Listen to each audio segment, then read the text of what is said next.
to be here, back in my element. You know, COVID can kind of put a damper on things as far as being able to perform up here, so glad to be back. So if y'all don't mind, I'm going to talk about myself for like 5 minutes. I consider myself to be a pretty cool, chill guy, you know, but, you know, I worked at, my last job that I worked at, everybody thought that I was mean because of my face. Apparently I have the male version of resting bitch face. So, but, you know, I'm a pretty nice guy, I'm pretty chill. But when I was a kid, I had a very bad temper. I got picked on a lot for, you know, being overweight and everything. You know, when I was a kid, people called me fat, and, you know, I take it personally. I turned to, you know, they call me fat, I turned to Eric Cartman. I'm not fat, I'm big bone. You know, so every day, you know, just about every day, you know, you're fat Mike, and I chase after them, and then after like, you know, 3 or 4 steps, I get winded, and you know, God damn it, kick your ass. So, as I got older, I figured out a way to get past that, and what I did was I started not chasing anybody anymore, and I would sneak up on them when they would least expect it. So, you know, it was probably around junior high when I learned this. So, you know, somebody would call me fat, and then I'd go from Eric Cartman to Melvin from Baby Boy. And what I mean by that is, you know, they'd call me names around like, youngsters or whatever. And like 2-3 days later, they'd be sitting down in the cafeteria eating a fruit cup or whatever they were doing. And I'd sneak up on them, grab them by the neck. Yeah, I got your ass now. You were talking all that shit 3 days ago. What's up now? Yeah, what's up now? So, since that point, I've learned how to control my temper. And I've only lost my temper, that was 25 years ago.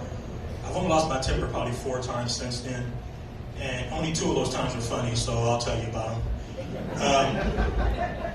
The first one, it was actually back in my old job. Again, there was this one guy there. He was an African gentleman, and for some reason, everybody just loved this guy. But I was the only one I could see through his bullshit. You know, he was overly nice. He was, you know, he would flirt with all the females and everything, and he wasn't really that great of a guy. He would always cheat on his wife, and for some reason, everybody just loved him. But I didn't, you know, me and him we just didn't get along. And I had a position where I was a SME, which basically was a supervisor without the pay. And one day I was just having a bad day all around, and he came back from lunch and he was standing at a station that he was supposed to be working at. But he was just standing there talking to whoever was at that station. And I walked up to him and I was like, hey, are you supposed to be at this station? And you know how when you're having a bad day, all it takes is like one moment or maybe one word to just send you over the edge and you don't even realize it until you hear it? That's what happened with him. I told him, like, hey, you're supposed to be at the station. He goes, I have a name. And I just went, are you supposed to be at this station or not?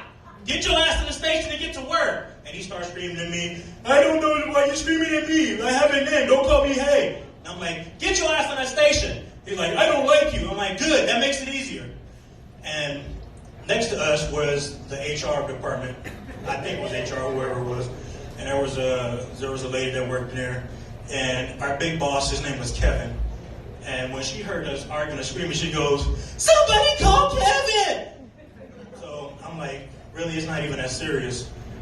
To me it wasn't, but it was 2 black dudes arguing and screaming and yelling at each other, so it was pretty damn serious.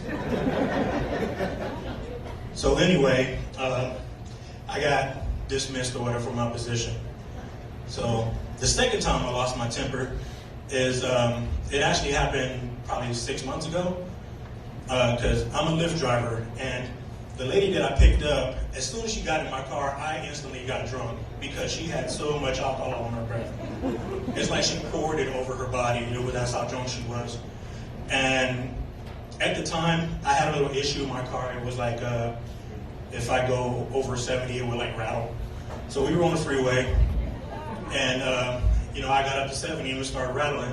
And she's like, "What's wrong with your car? Your car, this is dangerous. We're gonna crash." I'm like, "No, we're fine. It's just a little issue I just got to take care of. It's fine." She's like, "Don't drop me off. I'm literally hiccuping right now." I'm like, "Okay, whatever, fine." So I pull over. I pull over off of the freeway, and I go to let her out, and she just wouldn't get out of my car. She's like, "You're putting people in danger. Turn fixed." I'm like, "Okay, all right, fine. You made your point now. Please get out of my car." She's like, "No, I'm not going to get out. I'm not going to get out there." And then I had another one of those moments. I went, and she said, "Yeah," and I went, "Get the hell out of my car!" I've never seen anybody get sober so fast in my life. She must have hopped out of my car so fast, and I took off with the door still open. That's how mad I was. All right, man. Y'all have a good night. Thank y'all for coming out.